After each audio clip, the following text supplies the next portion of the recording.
akaiky ny farany.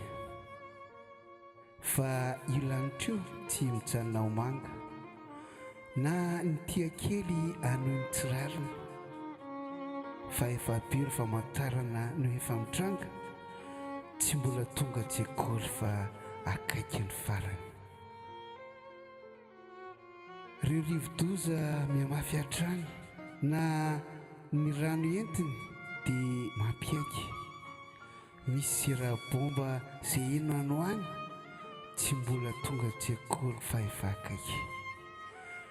Dileonareo ary koa mba tsy hahifo fa ny heliny tsao ka mbola tadidy tamin'ny taona 2014 no nisy nilaza fa izay ireny no izy.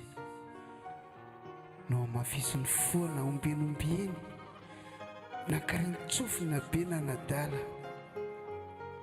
Isika nefa tsy ho voahozony ireny fa ny zanaka aza tsy mahalala.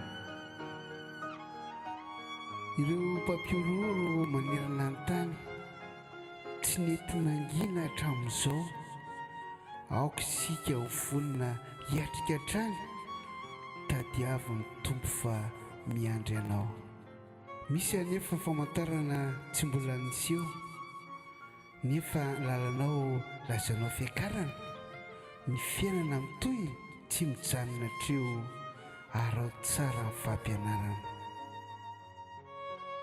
Ndehary ho vonona hiandry an'izany ka sasao tsara ireo mbola maloto, ampifalio koa ireo mitomany efa mby akaiky ny andron'ny tompo.